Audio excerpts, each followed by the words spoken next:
Can I kick it? Come on, Byron. Come on, bro. I don't know what you're talking about, bro. What's the next? All right. Well, that's him messing up the intro, not me. Welcome back to the Trying to Be Grown podcast. I am your host, Damani Carter, and over there, and of course, the striped shirt is my esteemed co-host, Mr. Byron Keaton. You don't know nothing about a tribe called Quest? Absolutely not. What's the next words? I may have heard the song before. Yes, you can. Yeah, I've never heard that before in my life. You never? I don't think I've heard it. You've heard that? Everybody's heard that song, dog. Maybe you didn't sing it right or say it right. I don't know. I don't know what you're talking about. Can I kick it? Yes, you can. Can I? Oh, I've heard that. There you go. There you go. Why would I just immediately think of that? Because that's what everybody would think of. Everybody that has heard and knows that song, as soon as you say, "Can I kick it?" they would know the response is, "Yes, you can." What year did that song come out? I don't know, probably late 80s, early 90s. No, that's wrong. Probably early 90s. When was I born? 97. I don't care. It's a great piece of music, man. That's all I gotta say. What year did Living on a Prayer come out? I don't know. That's a classic. So you gonna get? Hold on. Now this we really got to dive into. So you gonna give it up to that as a classic? But a tribe called Quest can't produce those classics. Is that what you're saying? What's the difference? Is it the artist? No, it's Guitar Hero. One was on Guitar Hero, one wasn't. No, you said it was a classic. You didn't say that it was on Guitar Hero. You said it was a classic. So, but why do I know that classic? No. You said it was a classic. You distinguished by saying it was a classic. So is one a classic and one not because of the type of the person that's singing it? Is that what it is? Nope. Cause I know some Tupac songs. I know some Tupac and Biggie songs. Seems like it's a little bit of racism in there. Were Tupac and Biggie before I was born? Yes. Do I know their songs? Yes. For example, I know Changes. But you did that come out before I was born? You said it's a classic. Can I Kick It is not a classic. I'm here to double down on it. I'm here to double down on it. It is 100% a classic. I wish you wouldn't double down on it. Because you're the last person that need to be, especially just your demographic, the last person that need to be saying, that's not a classic. You know what a classic is? Living on a Prayer. Living on a Prayer is a classic. I'm not saying it's not, but I'm saying if you're distinguishing one from the other as a classic. Did it go platinum? I don't know, man. It sounds like you. Okay, I'll leave it alone. You've done enough to alienate yourself. We appreciate y'all for rocking with us wherever you rocking with us. Apple Podcasts, YouTube, Spotify, Google Podcasts. This is a little bit more consistent. It's been about 2 weeks since we dropped, but we are back. We're back at it with a lot of great stuff to talk about today. I will have it timestamped in the description so you can see something you like, see something you don't, fast forward or rewind as you please. We're going to start off talking about this Deion Sanders situation. That's been a big topic of public conversation, especially among the black community in the last week or so. And then we are going to get into... I said I was going to remember, bro. What's the next thing? No, you got it. You said you remember. So let's see. I know. I remember. Christmas salutations for your old partners. Is it a yes? Is it a no? Is there a decorum? Is there an etiquette? So we'll talk about that. And then we will talk about something else that I remember. Your Spotify Wrapped or your Apple Music Replay. What does it say about you, if anything? Byron's got some strong thoughts on this because of some inconsistencies in my Apple Music replays over the last couple of years, but I'm not worried about it. I'm prepared for that. So let's go ahead and Byron, you want to give a brief overview of the Deion Sanders situation for those who may not know? Yeah, so Deion Sanders, formerly the Jackson State University head football coach, recently took a job at University of Colorado in Boulder. And so there has been some backlash over the past week or so saying that Deion Sanders kind of left Jackson State and the HBCU football programs as a whole kind of out to dry, because he had some earlier statements, I guess, at some point during the last 3 years at Jackson State that he had a calling from God that he was supposed to save HBCU football or something like that. And so people are now saying that he just kind of used HBCU and like their fan base and all that to just move himself forward in life. And so whether or not that's right or wrong, I guess that's what we are here to discuss. I guess I could go find the exact quote, and I might do that while you're giving your 2 cents. But I know he said God sent him.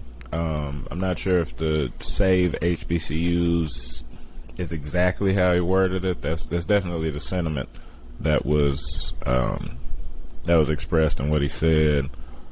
But yeah, that's pretty good synopsis of what's going on. Now, I've gone kind of back and forth on this. I've gone from 100%, he's fine doing what he's doing. Makes no sense for there to be any criticism of him whatsoever. Then I actually heard one of my favorite sports writers, Bomani Jones. He was on CNN, and he gave kind of a different perspective that I hadn't thought about a little bit.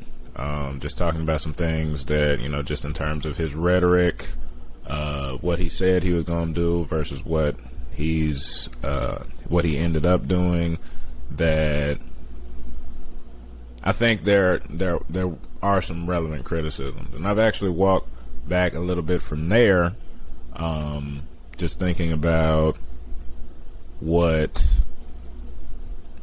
I've seen since then. And there are still a lot of people talking about it. I think the thing I want to say first and foremost is that I love his response to all this. He's unbothered. He is completely unbothered. The last video I saw of him, he was critiquing a coffee shop in Boulder when he was up there for a basketball game or something, and he was saying that it was just an A- instead of an A because they didn't have grits. Said the pancakes were thicker than the sole of an Air Force One. So I promise you, he's not worried about nothing that nobody has to say, or at least he's hiding it well, if he is.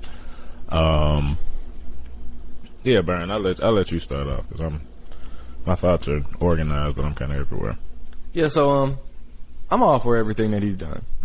Some of the criticisms are that he left him out high and dry, but I feel if we look at it, we can't expect one person to fix everything. We can't expect someone to be perfect.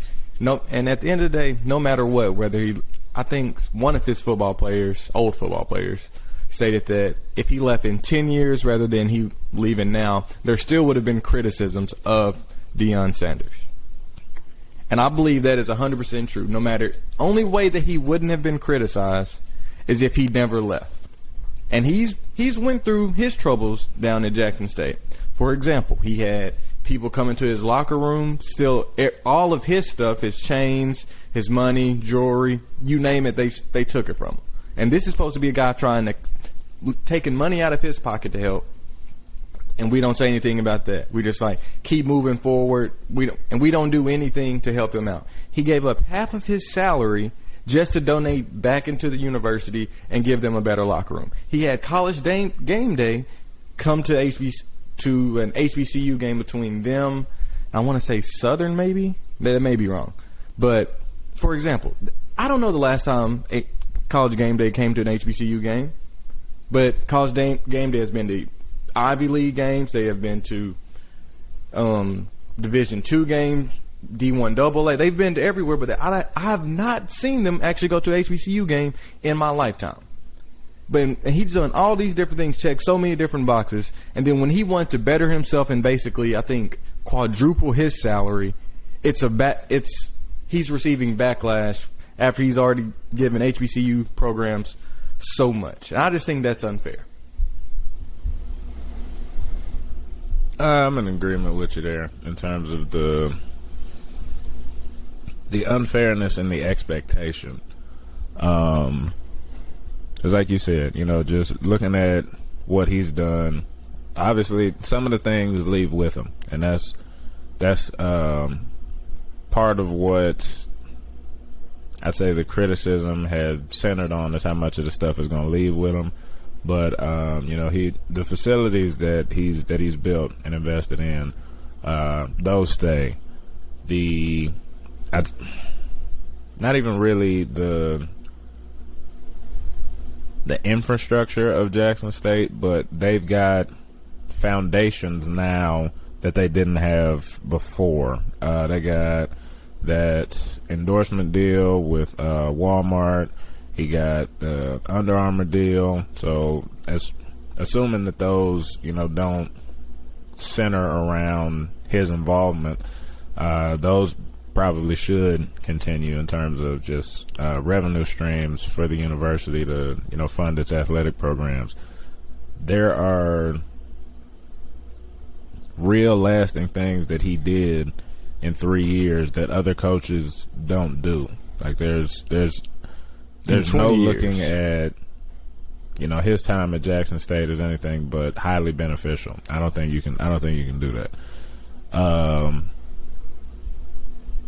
The only thing that like I'm having some trouble with, right? So when we look at coaches' rhetoric, and I think Bomani Jones said it really well. He said coaches have to sell us a 5-year plan or a 10-year plan as fans, as players, whatever, when they're only thinking 1 year at a time. And I think that's true. I think that's very true, because you never see a coach at a press conference, if they're at Eastern Michigan, and I don't even know who the head coach at Eastern Michigan is right now, you never hear them say, I'm trying to do this job as well as I can for as long as I can until I get a better one, and I'm hoping I get a better one. They're not going to say that at the press conference. They're going to talk about, building the program and where it's going to be, but, that's selling us that 5-10 year plan when they're only thinking 1 year at a time. I think in his situation, that selling that 5-10 year plan was a little bit more problematic because of what was at stake.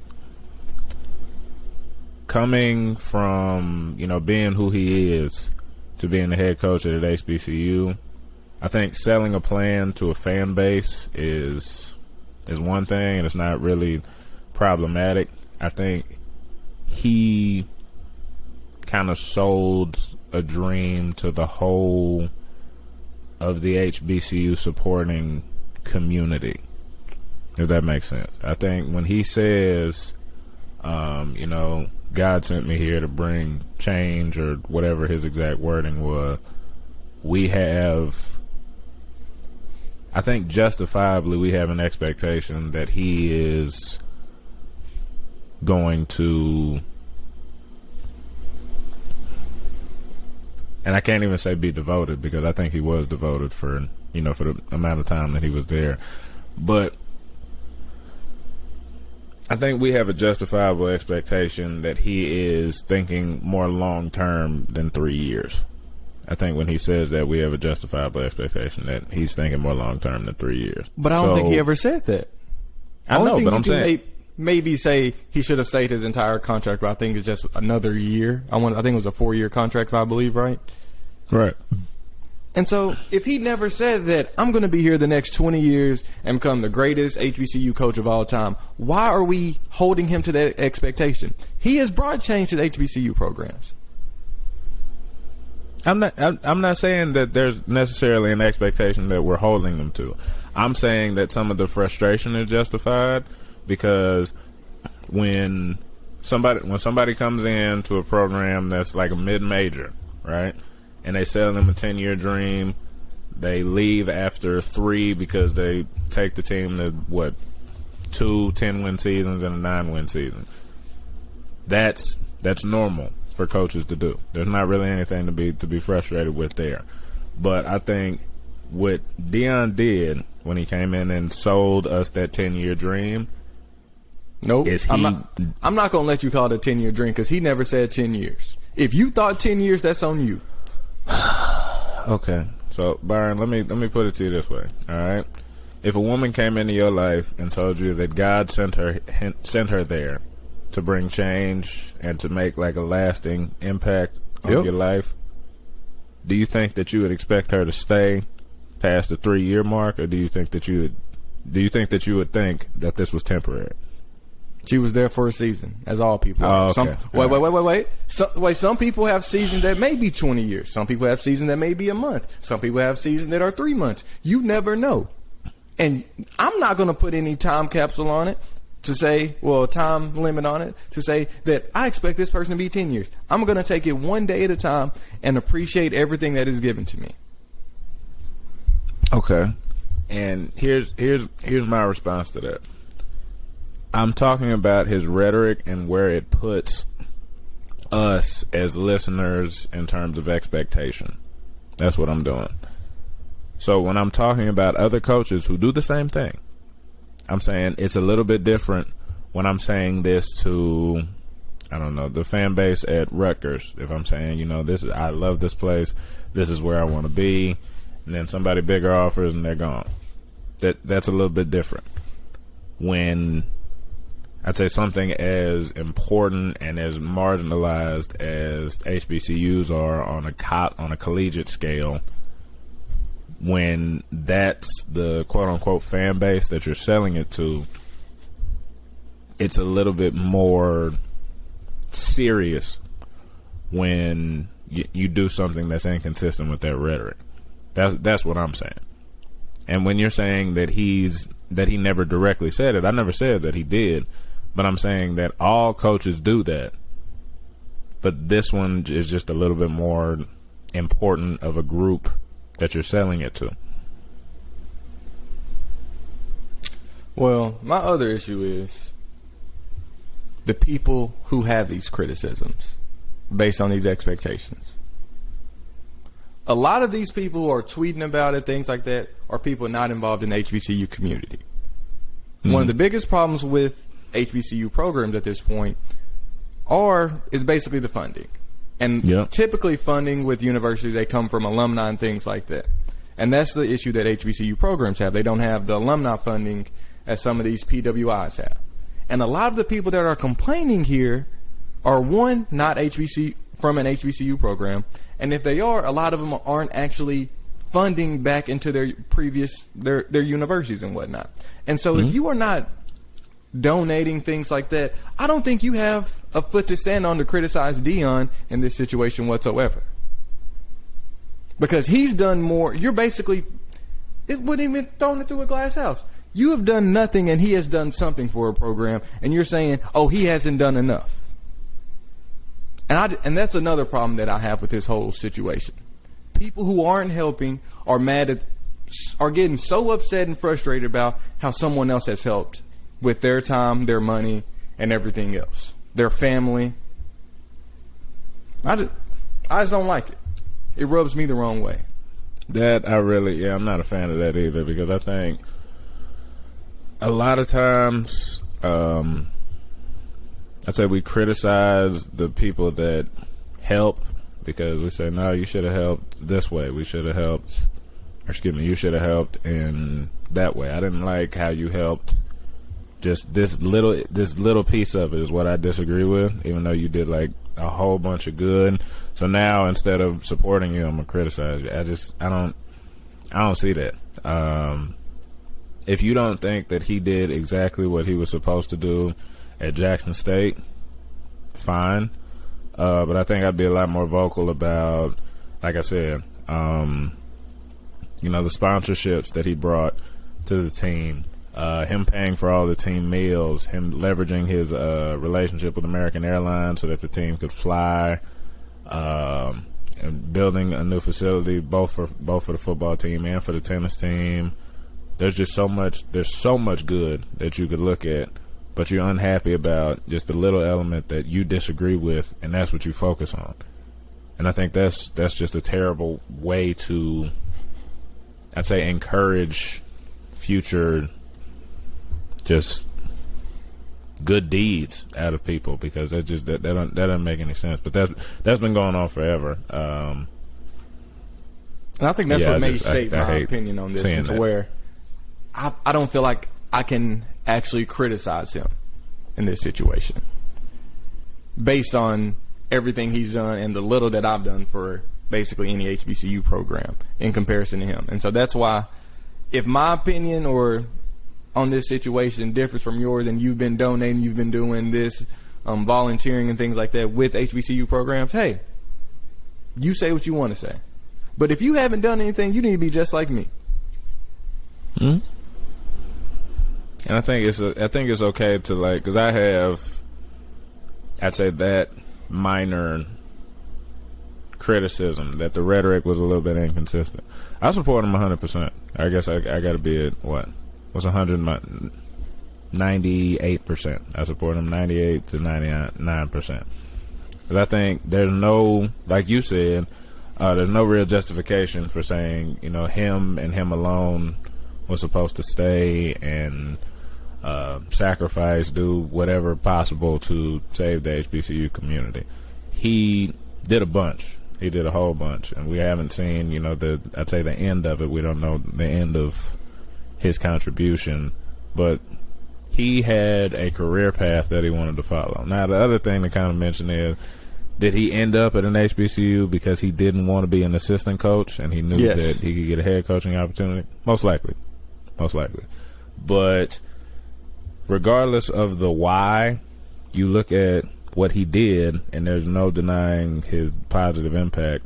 There's no saying that he was in any way a negative for HBCU. And I think the way that people are approaching him as if, that he's a sellout, which is wild, that's a wild criticism to me.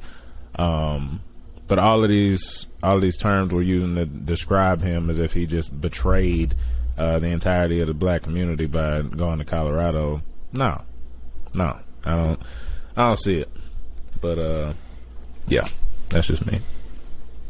But the last thing about it, even when we talk about his rhetoric, as you say, if you look at the context of it, we knew this is what he wanted to do from the beginning, though. That is true. That is very true. So if you contextualize everything that he said, you could see that this was the next progression for him, whether it was at Colorado or anywhere else. Right. And that is something you definitely do have to say, is that he said when new opportunities come, he was going to have to entertain them or some along those lines. So he's never been, I'd say, he's never really wavered on that point. So he's pretty consistently said that. But the other stuff he said, him being a godsend, and it just kind of a little bit inconsistent. I'm rolling with him, man. Other thing is, I think a lot of people are saying that he's and this is kind of what I disagree with Bomani Jones and a lot of people that have said this. They were talking about him being a sellout just because the salary difference is so great between his Jackson State salary and his Colorado salary. I don't think it's really about the money for him. And of course, I'm not in his house. I'm not talking to him, so I take this for what it's worth. He's wanted the opportunity to be a Division I head coach, be a big-time head coach at the highest level. So Jackson State, though it provides him an opportunity to coach, it provides him an opportunity to coach some great football players. It doesn't provide the same opportunity just from a stage standpoint. So for him to say from the beginning, I want to be a big-time head coach, and for him to get that opportunity, like you said, it's consistent with what he's been saying from the jump in terms of what he wants. But he never said, I wanted more money. I think the monetary aspect is kind of peripheral. Being at that level, do you get paid more? Yes, but I think the money. It's about the money, bro. Put it like this. Why do you think it's about the money? It's okay. I would say 70% about the money, because I don't think it is. At the end of the day, if Jackson State countered Colorado's offer of $5 million a year, I think he stays at Jackson State. I don't think he does. No, I think he does, bro. I don't think he does. I really don't. I don't think he would have went to Colorado. He may have waited for a better job at like a blue blood school, but if Colorado offered him $5 million, Jackson State counteroffered with $5 million, I think he stays at Jackson State. I don't think so. Because he's done everything that he could possibly do at Jackson State. He won a SWAC title. I don't think He hadn't won they it all, had though. any close games. He hasn't won What it is all, that? though. He hasn't won it all, though. What do you mean won it all? Don't they have one more thing that's like one more step up? Or is that the No. Celebration Bowl? I mean, it's a Celebration Bowl, but the HBCUs don't have any inclusion in the FCS playoffs. So that's Celebration Bowl is all they can win. Mm. So he's won all that he could possibly win. He's got a disproportionate amount of talent in comparison to the schools around him. His assistants are trying to move up the ladder as well. So I think maybe not the Colorado job. You might have a point there. Maybe he holds out a little bit longer if he's got more money to pay his assistants. But I don't think so. I don't think it's about the money, because he said from the jump that he wanted the opportunity to move up to the highest level, and he got his opportunity to move up to the highest level. And I don't know if you're aware, Byron, but he's pretty well paid at this I know point. he's well paid, but I just think out of all the jobs out there, I don't think Colorado's the best job. He can make a bad job great. I know that. But I'm just saying, if he waited a little bit longer, maybe I don't know, a better program somewhere in the South, somewhere he wants to be. I just don't know if Colorado's the best job. Can he get there from Colorado though? Yeah, possibly. Okay, so it's a lot easier to step up from Colorado than it is from Jackson State, wouldn't you think? I don't know, man. I think it's a lot easier. With Deion, it's different. Well, I think it's harder to win. Let me say that first. It's harder to win at Colorado than it is at Jackson State, just because of the conference that they play in. But I think if you're looking at a coach at Colorado versus a coach at an HBCU, there's a little more prestige associated with coaching at Colorado, and that's neither here nor there. It's not ideal, obviously, but I think it's just the truth of it. Before we segue to the next thing, one final question. I don't want you to elaborate on it or anything, just yes or no. Can't guarantee it. Should Arkansas have offered Deion the job instead of Pittman? Would our program be in a better place? I guess would be a better way to put it. Come on, bro. That was my favorite coach in freshman year. Don't put me in this spot. Yes or no?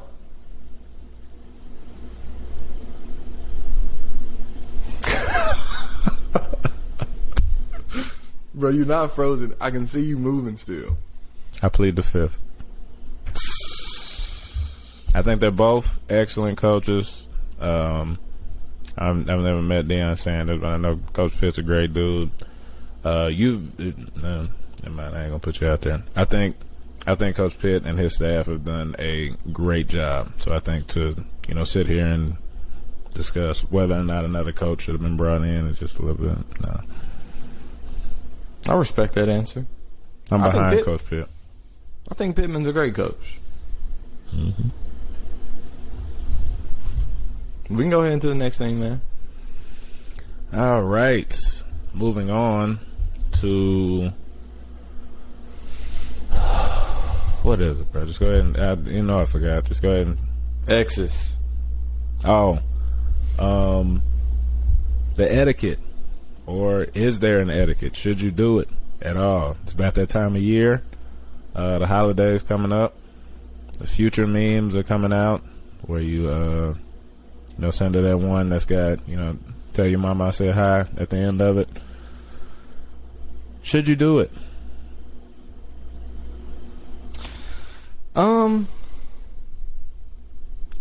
I think this is not a straightforward question. I think it's a very straightforward question, but I feel like you're going to give a roundabout answer to it. Oh, my answer is no. You shouldn't do it. But You should not do it? you should not do it. Is my answer. Care to elaborate?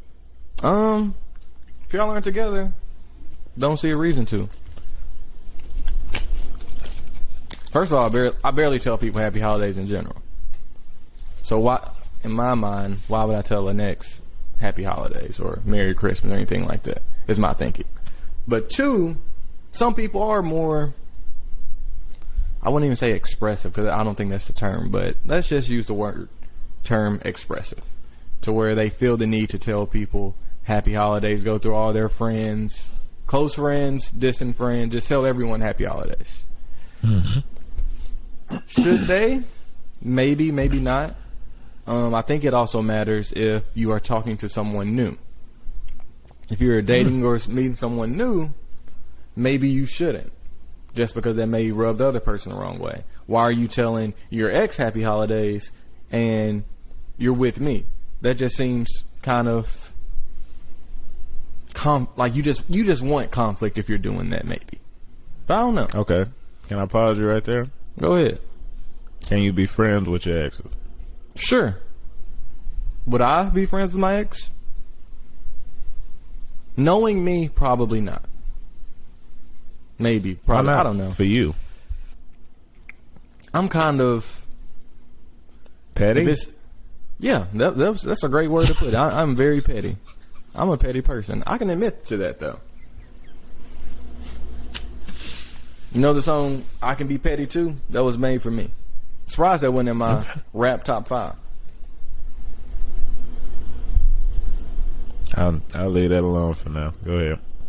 But yeah, so, but I don't know.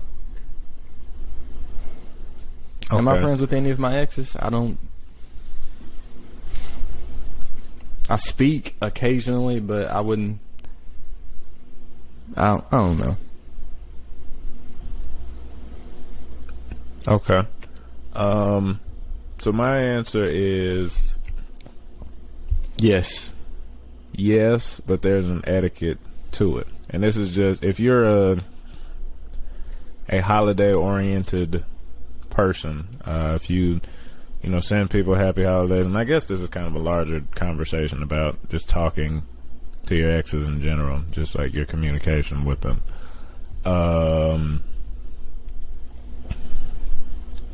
I think that there's no problem really with being cordial with people that you once were involved with, and I think, I agree.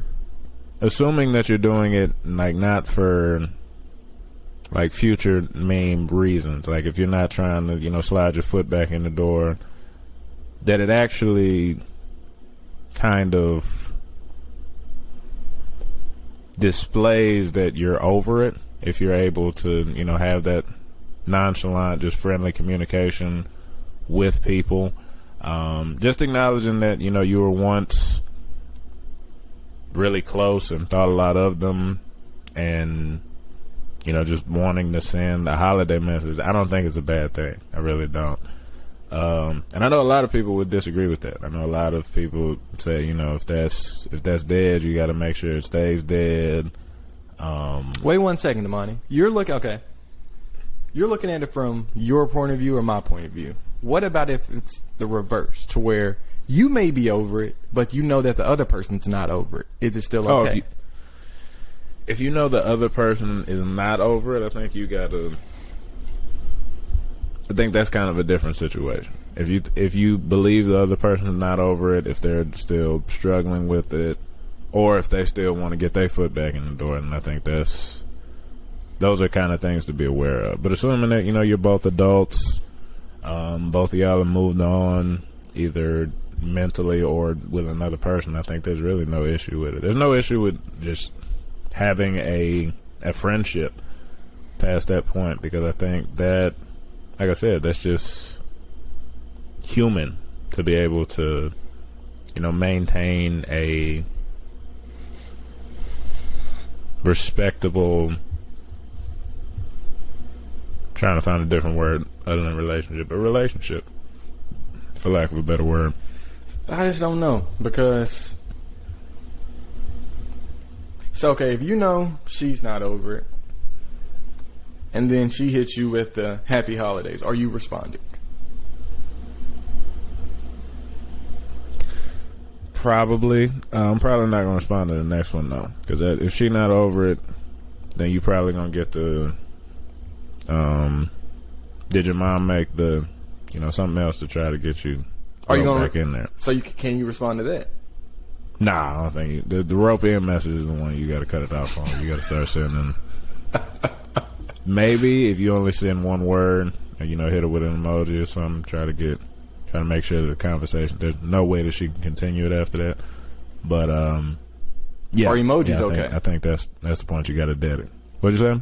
Are emojis okay in your response? Yeah, I think they're okay. That's part of communicating via text. And then if you are with your girl, can you respond to the message from your ex saying happy holidays?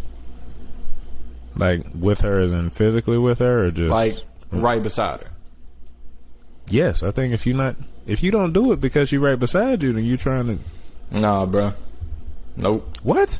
Can't respond. So you gonna do it behind her back is what you saying? No, you gotta leave her on red. Why does her being right next to you make a difference? You gotta turn the red receipts on and leave it on red. Okay, so if she's not next to me, I can respond. But if she's next to me, I cannot respond. I feel it's more disrespectful to respond with her right next to you.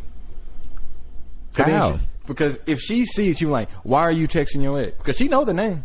She 100% knows the name. And if she see that name pop up on your phone saying happy holidays, she will, first of all, why does she feel the need to text you happy holidays?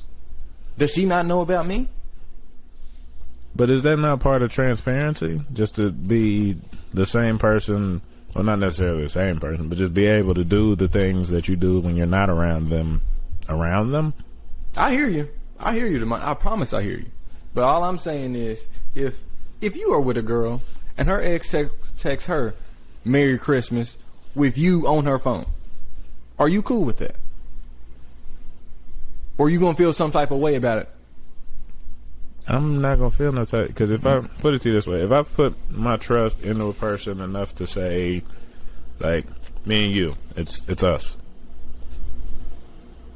Why would I? That's not. I just think that's not conducive to stuff going positively. If I can't see that and be okay. My question is, would you not be okay with it? I don't know. That's my thinking. I'm like, why your ex texting you? But that's also how I think in general. Like,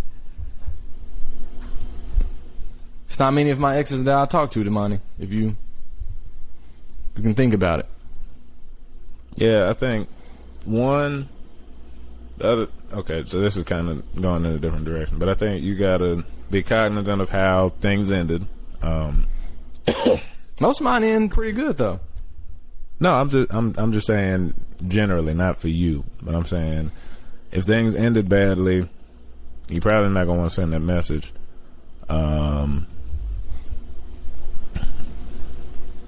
There's something else I was gonna say. See, that's what I'm saying. My brain is fried. Go ahead. You had a response to things ending badly. If it's ended badly, one person always gonna feel some type of way about it. To where, even though it's over with, they still okay. I was thinking about this earlier this week. People don't like breakups because if someone breaks up with them, they are hurt by it because they aren't in control of that situation, more or less. They didn't get to end things on their terms. Whether it's cheating, whether it's someone just saying, hey, it's over, the person who is broken up with for whatever reason is hurt because they are no longer in control. And so, if they are no longer in control, and then the things still have to break up, they send that other message saying, hey, it's Merry Christmas. I feel that's still them trying to get back control of the situation and get back in. Whether I'm right or wrong.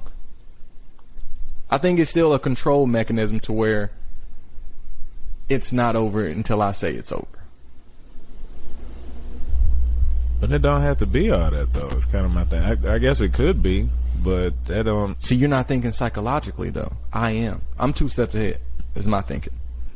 No, I think you're thinking crazily, and that brings me back to what I was about to say. I think you also got to gauge the level of crazy of your partner, because that's definitely going to affect if I respond when she's next to me. Because if she's nuts, like if she's, and you know what I'm saying, like they're both sides. I'm not talking, it's men and women, and everywhere in between that are, you know, not Christian Rock beside you. No way. No way. No way.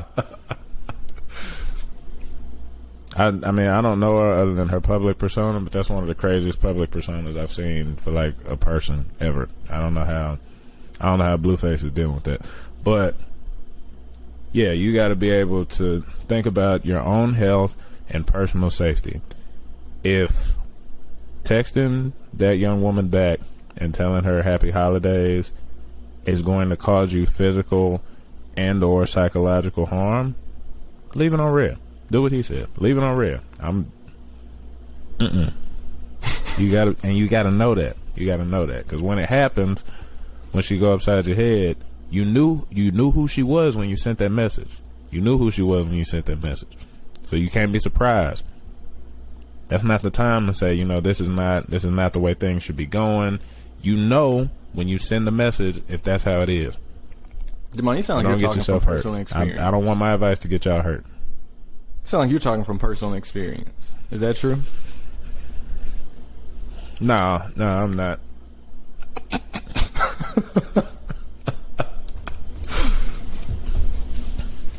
Don't send the message, y'all. That's what both of us are saying. Don't send the message. No, I'm not saying that. And can we be friends as exes? I'm sick of. I mean, it don't even have to. Can we just like have cordial relationships? Like just cordial.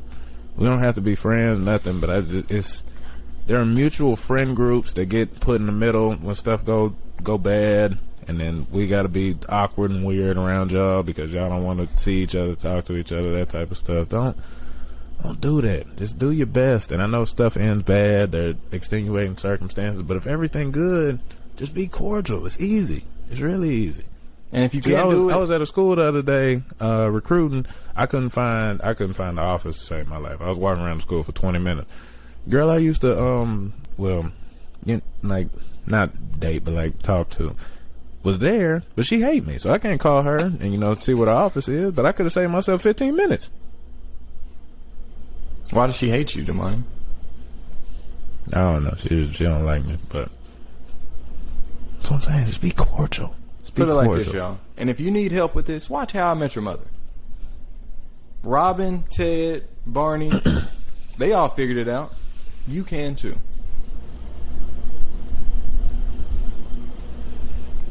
So yeah, that's my little 2 cents. All right. Moving on to your favorite topic. Your Spotify Wrapped, your Apple Music Replay. What does it say about you? Before we get into that, I think we both need to say our top 5 artists and our top 5 I'm not saying songs. my top 5. You have to. Not doing it. You have to. I'm not saying my top 5. No, I don't. Why would you not say your top 5? Mm-mm. We have to do this. You got to do top 5 artists and top songs. Nope. Come on. Why are you I'm not? skipping number 2. Sure, that's fine. You want me to do mine Go ahead, first? say your top 5. I'll say mine. I just pulled mine up. That's what I was doing. So my first is, the infamous Drake. 2, we got Future. 3, Lil Baby. 4, Gunna. 5, most people would not have guessed this, but it is Kodak Black. I would have guessed it because you just like. I like what? Never mind. Yeah, that's what I thought. Top songs: Girls on Girls by Drake. 2, Wait For You. Future. 3, Young Thug, Faces. 4, What Happened to Virgil. 5, Back to the Basics. So, that's my top 5. My top 5 on each. Alright. I'm skipping 2, like I said. 2 is redacted. I'm waiting on it to load, but I know. Here we go. You know you're number 1, though. Mm-hmm. Top artist was Drake. Second artist, Redacted. he'd be wearing masks and talking real crazy about certain groups of people now. So I went through a weird late registration phase. I fell back in love with the album. I'm sorry. I don't know. There's no real way to justify that, but yeah, it is what it is at this point. Number 3, J. Cole for the weekend. Whoa, I didn't expect that one. And then 5, Future, followed by Wale and Jay-Z. Here's what I think about the whole Drake situation, because I'm gonna get out in front of this before Byron gets a chance to talk about it. Is he my favorite artist? No, he's one of my favorites though. He's one of my favorites. So for him to drop 3 albums in the span of about a year and a half, is that fair? Sure. Year and a half, because I think when did CLB dropped around, I want to say September. Okay, so CLB dropped in September. We get 3 albums, one of which hot garbage, but I still listen to it. Got some bangers on there, bro. That just generates a lot of listening, because he's one of my favorite artists and he's dropping a lot. So I don't feel like me listening to him that much this year, because I listened to a lot of music this year just because I was on the road doing the recruiting stuff, on bus rides to middle of nowhere in Kansas. So I listened to about 3 days worth of Drake this year. And when I saw how many minutes I listened to Drake, I wanted to throw up. I physically wanted to throw up. Because I already knew what kind of criticism was coming. That ain't got nothing to do with Drake. That has more to do with me. But yeah, man, I think I should beat the allegations just on the fact that he dropped 3 albums in a year and a half, and I had to listen to them, because they were 2 of them were great albums. One of them, like I said, Garbage Truck Juice. But yeah, that's my justification. So Damani, if this was a one-off situation, that argument works fine, and I would have no problem with, hey, Drake has dropped 3 albums in a year and a half. I was like, Damani, you're right. He has been your number 1 artist the past 3 years. 2. No. 2.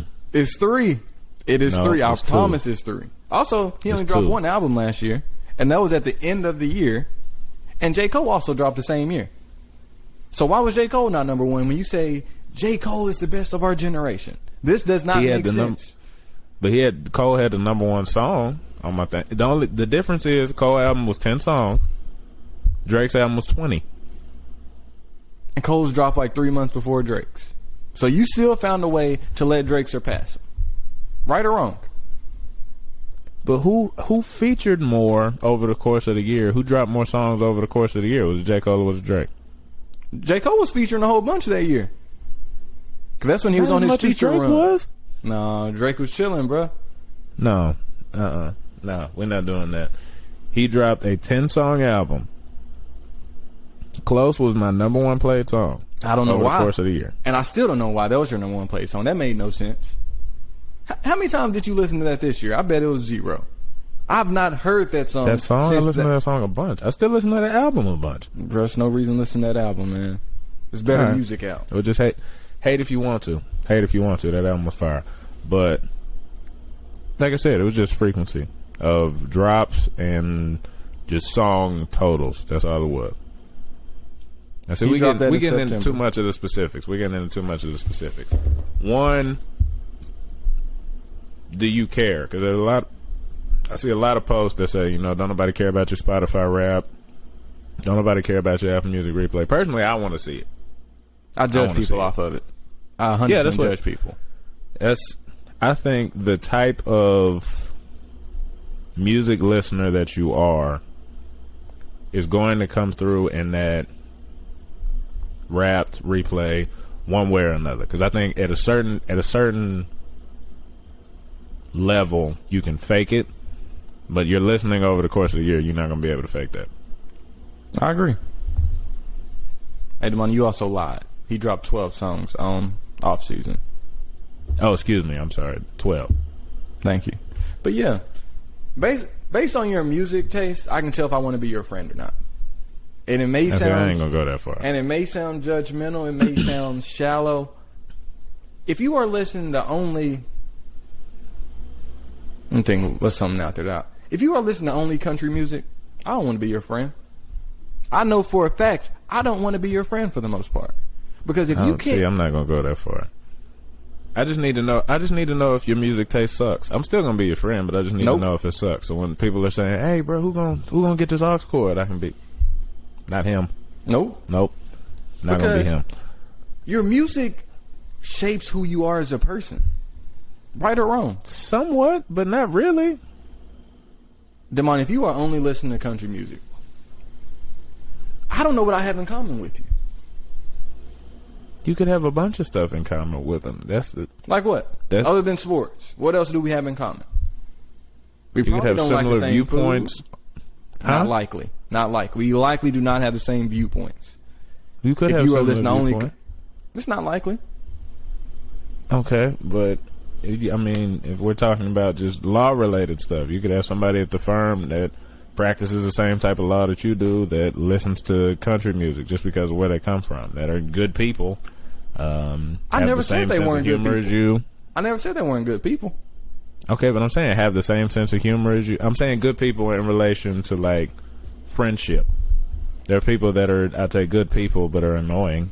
But I'm saying you don't have to be annoying if you listen to country music. There are people that listen to the same type of music. You sound like you're defending someone that does not have the same type of music taste as you, and I don't know who it is. I'm not defending anyone. I'm saying that there are people in my life that have very different music tastes than me. Do your mom and your daddy listen to the same type of music you do? That's different. They're part of a different generation. But that put it like this: if we look at our group chat, the person I have the most conflict with in our group chat, our music tastes are probably the most different, and I believe that is Chase.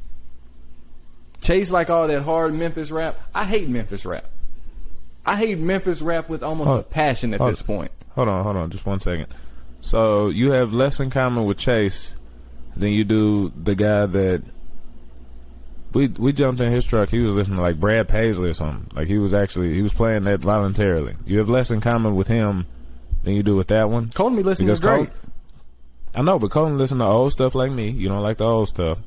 He listened to Drake. He listened to country. He listened to Drake. Neither one of us like. He listened to Drake. What are you talking about? He listened to Drake. Chase is listen to Drake. Nope. Chase is the only person in the group chat that consistently hates on Drake, right or wrong. Every single thing he drops, Chase is the number one hater. Chase is the number one hater on a bunch of stuff. Y'all have that in common. If y'all hate somebody, y'all are gonna stay consistent on hating them. That you and Chase have in common very much. Damani, Chase hated on Her Loss some kind of way. Everybody else saying, "No, this is a good album." Chase like, "Nah, bro, this trash." Right or wrong? He's a Drake hater. But he is a Drake hater, and I have the most conflict with him in our group chat. Right or wrong? Do you think? Can you answer that? I know that y'all don't care about this. This is just me. This is me doing therapy on air. This is minute 54. If you've made it this long, we love you, and we appreciate you. Do you think you and Chase have hating in common? Even though you don't hate, you hate on opposite ends of the spectrum. Do you think you and Chase have hating in common? Yeah, I'm a hater. I'm a hater. Answer the question. Do you think you and Chase have hating in common? I think we hate differently, though. I think y'all hate different people the exact same way. I hate typically with still facts behind it. Chase hates with bias. Like he typically I know when I'm out of pocket with my hate. Chase is blind to his. Like you can I'll give you awareness, but no facts. You don't have the facts for Chris Paul. You just hate him. I do. I can bring up facts to show Chris Paul is not a great player and he's a dirty player. My main issue with Chris Paul. What's the fact that says that Chris Paul is not a great basketball player? My main thing with Chris Paul is that he's dirty. And now at this point of his career, as he's gotten older, he's no longer good. That's all I'm saying. I can't hate when prime CP3 was out here dropping 18 and 10 a game. That's not Chris Paul now. And I can see that. And so since I can see Chris Paul, he's on the decline. He's probably 2 years removed from being out the league. I'm going to hate because I can get it off now. It's like you can't hate on prime Shaq, but you can hate on Shaq when he was in Cleveland. It's easy to do. And that's all I'm saying. How do we get all the way here from Apple Music Replay? How do we get here? So, yeah, back to it. What does your Apple Replay say about you as a person, Damani? I think it just says, like, what type of music that you listen to. And I think, yeah, does it have possibly something to do with your personality? You know, if you're listening to, I'm sure that, I think similar minds are just similar in certain regards. I think that J. Cole listeners are probably similar in certain regards. People that got Drake as their top artist are probably similar in certain regards. Like you and, I don't know, like freshman college girls. Y'all probably have a lot in common because Drake is your number one. Damani, Drake is your Jay-Z number one. listeners probably Drake have is your a lot number in one. Can I finish? Go I ahead. was just talking. But you I was can't. just Don't just say me. Say you and me. That's all I'm saying. We both got Drake as our number one. I'm saying as your favorites, Not Damani, you not as listen your to top, Drake excuse me. for 72. No, you said 3 days. Yeah, that's 72 hours, right? Yeah, and I'm just making saying sure. that Making sure. that guys like you that have Drake as your favorite artist, y'all, decorate your rooms and do all that other stuff. But that's neither here nor there. But I think it's something that's very, put it to you this way, I think it says a little about you. I don't think it says a lot about you. Because I'm sure that there are J. Cole fans that I would not like being around for more than 5 minutes. And there are guys that only listen to country music that, I'd be real cool with. So I think it just says a little about you. I don't think it says a bunch.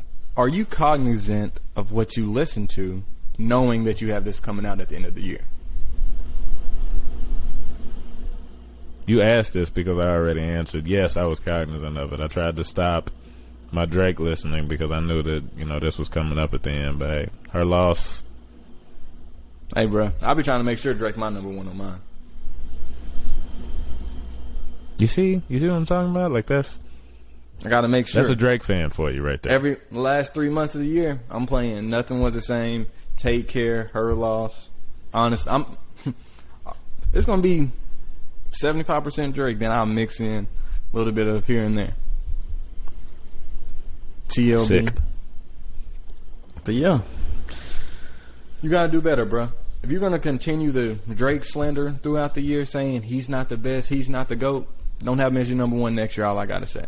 How is it slandering him to say he's not the GOAT? He's one of my favorite artists. He's the GOAT. I love Drake. Love Drake. Look at the stats. Not ashamed to say that. Who got more hits than the Beatles? Only Drake. Jay-Z can't say that. Who's the best rapper of all time? Drake. It's Jay-Z. I disagree. What are you basing Jay-Z. it on? If I pull up the stats, Drake got him. Because I'm a purist. Hey, bro, you can be a purist all you want. Pete Maravich was a purist basketball player back in the day, but he's not better than LeBron James. That's all I'm saying. Has anybody outsold Drake? Nope. You sure? Because last time we looked, somebody had. When? You're talking about Eminem? No, that's the only one. Yeah. Eminem. Sure. Okay, so Eminem the best ever? You can say that, and I have no problem with people saying. No. I have no problem. You just said, wait. I have no problem with people saying Eminem is better because he got the numbers to prove it. You just said. If it's an Eminem fan, Drake sure. was the best. Did you or did you not? Yeah. You said Drake was the best? I say Drake is the best. I got numbers so to if prove Eminem it. has better numbers, then Eminem is the best. If an Eminem fan said that to me, sure. But you're not an Eminem fan. No. You're not saying You're not an Eminem being fan. consistent. If the numbers are what matter, say Eminem is the best. I have a way to say Eminem is not the best, though.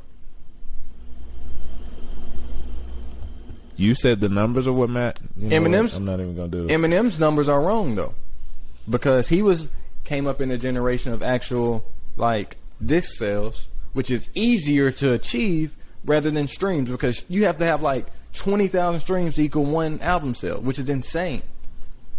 It may not be that exact number, but the number disparity is It's just definitely mind not blowing. that number. It's not that number, but it's just crazy amount to where if Drake was still doing album sales, he better than Eminem by a landslide. And so I have context to prove mine. You just over here going off pure gut and emotion saying, and bias to say Jay-Z is better than Drake. I don't think anybody can It's say not that. biased. Jay-Z is the purest Especially form in the of South. what a rapper is. Especially Like, in the South. For you to say that in the South is blasphemous. Lil Wayne's better than Drake too. J. Cole's better than Drake. There are multiple rappers that are better. There's a lot of rappers that are better than Drake from a lyrical perspective. Now, Drake is an exceptional rapper. First and foremost, he's really good as J. a rapper. Cole He song does better than other Tesla things, and 11. his production be crazy. So there's a bunch of positives to Drake. If we're talking ability to rap, Jay-Z is number one all time, and he's up there with a lot of other people. Here's something that's I'm gonna end with this. MF Doom is a drastically better rapper than Drake is. Yet to hear a song. R.I.P. Huh? I've yet to hear a song. Yeah, that's because you don't listen to real rap, though. I'm gonna send you bro. some. I'm gonna send you some. I'm not going to listen to it. I promise I'm not going to listen to it tomorrow. Yeah, because like I said, you are, you're a Drake listener. That's you the type of dude. If you got two things in your hands, you gonna close the refrigerator with your hips, and that's Nope. I That's just typical. prefer lyrics, and I appreciate how something sonically sounds. Y'all just be on here listening to anything and anybody, no matter what it sonically sounds like. is redundant. No, but I'm talking about the sonically. You know what I mean? If it doesn't sound good, I don't want to hear it, and that's a problem. People can just be talking about anything, but if it got bars in it, you fine with it. And that's not me. I need the mixing, I need this, I need that. But even when we look at lyrics, J. Cole ain't been in his bag lately. I'm just here to say That's not it. even remotely true. He not in his bag like he was on Boring Center. He not in his bag like he was on 2014. He not in his bag like he was on Sideline Story. That's not him anymore. And I'm here to say that. I know we over an hour, but I'm here to say he's not in that bag anymore. I still treat a ride through the hood like a hike through the woods. Got a stick that I take with me. I still treat a ride through the hood Tamani, like a hike through the woods. he's not living Got a like that stick no more. That I take with me. I appreciate No. realness. I appreciate realness. He not doing that no more. And I think I can feel that in his bars now. It's not true. Back then he was rapping about what he was going through, and you can feel the realness in it. You don't feel that no more. Maybe that's my problem with J. I still treat a ride through the hood like a hike through the woods. Got a stick that I take with me. Don't ever say. Would you post that as an Instagram caption? I wouldn't post it. Because I'm not living like that's that. all. But That's all I'm that's saying, bro. If I can't post But that as an Instagram caption, it ain't a bar. that verse on Stick. That was the verse of 2022. Nothing Drake did. That was the verse of 2022. Bro, we've been on here too long. If nothing else, remember that. I still treat a ride through the hood like a hike through the woods. Got a stick that I take with me. What does that even mean? Like a hiking stick.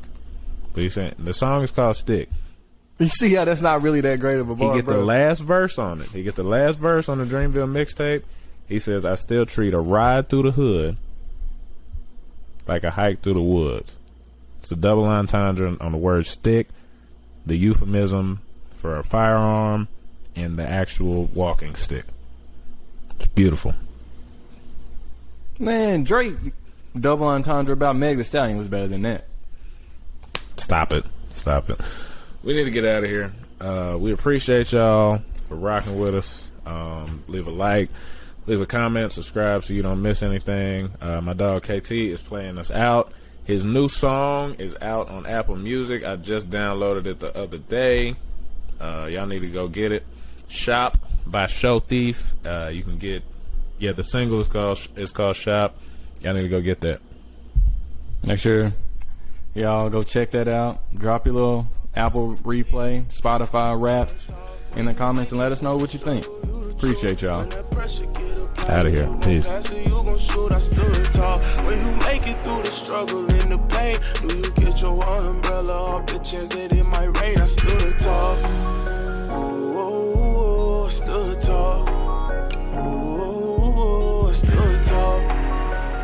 Ooh, you could try to count me out, but you ain't gonna ever hold me down. When I see my people going through it, I put the blame on me. And I see my homie lose his mind, but I gave him his first taste of lean. I ain't gonna lie, that really hurt me, but I had to close the curtains. And one thing I learned on Lion King is everybody gotta eat. Never tell a party, let me get a whole piece. And nah, little homie, can't get that from me. You play football, you got a bright future, you supposed to see you on the TV. And I said, that's true, and I'm gonna do it, but I really gotta make something happen. And I probably could've asked my family for something, but instead I started hitting licks with daddy. I ain't gonna lie, that turned me to a savage. Really living life like a bandit. And then Murph told me, keep your head on, man, don't do nothing reckless. But now I'm older now, I'm a grown man. Go to church every Sunday, I'm a praying man. You ain't gonna never see me fall, I'm always standing. One thing I do is stick to the plan.